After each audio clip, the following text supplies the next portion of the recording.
Welcome back, everyone. The doctor is in.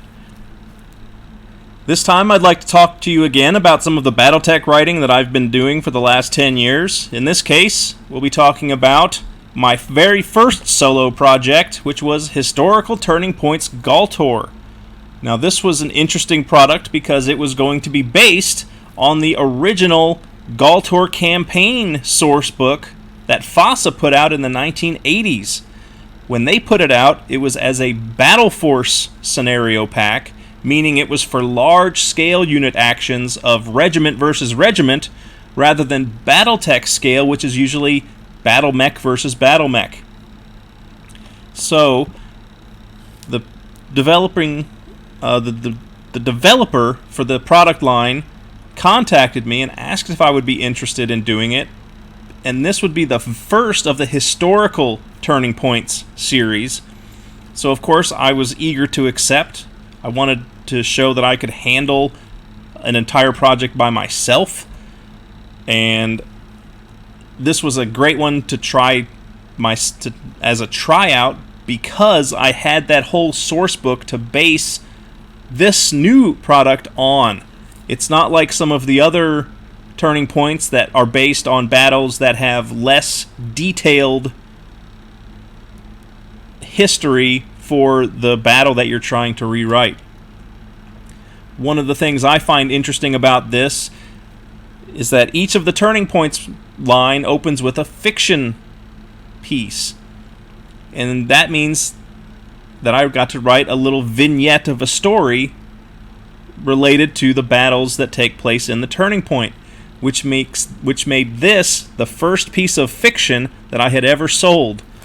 So I read it now and I realize how much my style has changed in the last 10 years.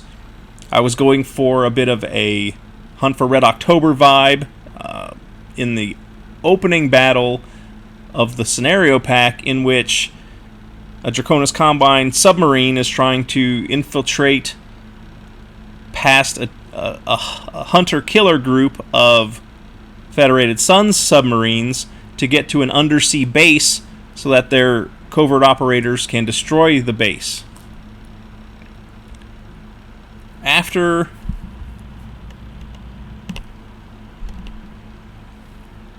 the intro fiction, there's always a planetary map. Some folks make these more detailed than others. This was the first one I had done. I left a lot of empty space so that people could be free to create battles here without being restricted as far as what all the mountain ranges were called, what all the rivers and everything. You know, there's a lot of room where people could just put cities on islands or on the major continents and create battles all their own.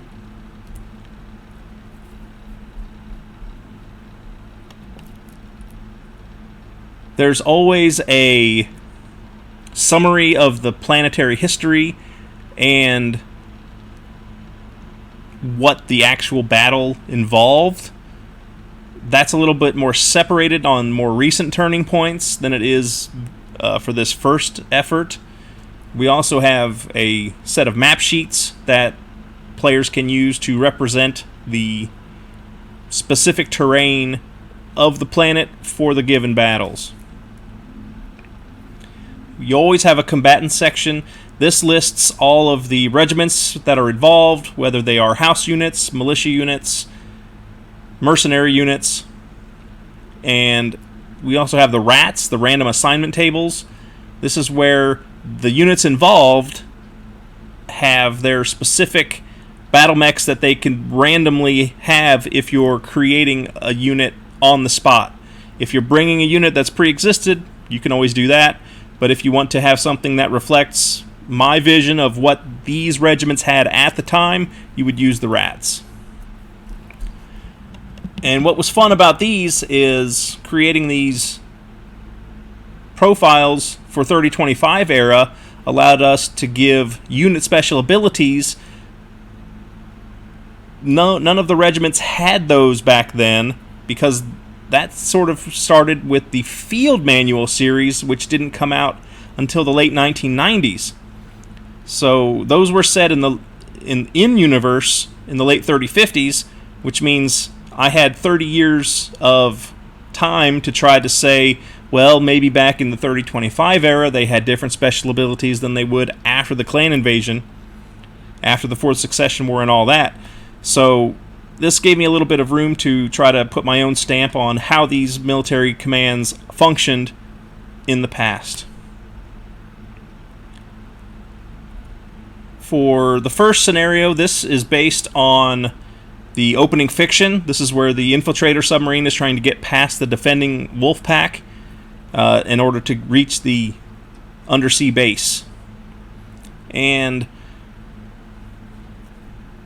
one of the reasons, or one of the things to consider with these tracks, these are the scenarios, the individual battles. These are fairly well adhered. I adhered as much as I could to the original source book, so that I wouldn't contradict canon. And in doing so, the forces that are available and the size of forces, I felt constrained. That's not something we really do on modern Turning Points. I am actually the developer of this product line now, and we try to aim for a good balance between attacker and defender without feeling constrained by the events that might be described in a source book somewhere. That way it's more playable for the players, and neither side will feel slighted that it's an impossible victory to achieve. So what you do is you can't necessarily put every battle from the original source book in. You want to add either a new flavor or a twist if you can without changing history, so that people who have the old source book can still have something new. And I tried to do that in some of these, and part of that comes from the flavor of the original, or I'm sorry, the special abilities that they didn't originally have. And so there were, 7 scenarios, but what I found, I think, was the most interesting part is we put a lot of special units, custom units, in Turning Points back then. I'm particularly proud of the Atlas Samsonov that I created. This is the customized Atlas of Warlord Grieg Samsonov, and I got rid of every weapon except the original autocannon 20, and I put 2 PPCs and a bunch of heat sinks on it. I've seen some people online call this the best Atlas variant of the era. I really liked it a lot. It's a weapons loadout that had never been put together, so it's got, that unique factor, and it really just is a hard-hitting battle mech. I think it's one of the best things I've designed. Dragon Yoriyoshi, Warlord Yoriyoshi was the other warlord involved.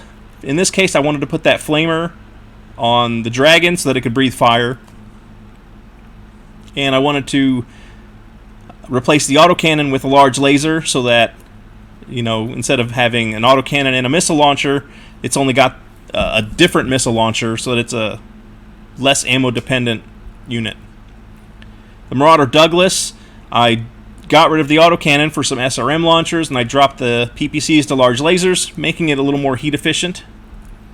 And the Thunderbolt Tallman, I got rid of the missile launchers, or the missile launcher, and I added more medium lasers, so it's a much harder hitter up in close range.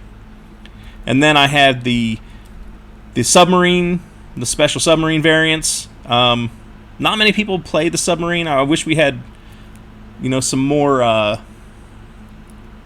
user-friendly submarine combat rules. So that is how I went about, in short, my philosophy for creating Historical Turning Points GALTOR based on the original GALTOR campaign from FASA. I've only seen a couple reviews online that are in-depth, and I think people liked the effort. The major criticism I got was in the scenarios, the force balancing issues. And so what I learned over time is not to adhere too closely to the lopsidedness that might have existed in a given battle, because that just makes it too difficult to balance the scenario for players who want a fair chance to win. So if you like this, let me know. Post a comment. Give me a like. Maybe sub to the channel. I'm still growing. I've only got a few subs, so I appreciate every one of you. That's all I have for tonight. The Doctor is out.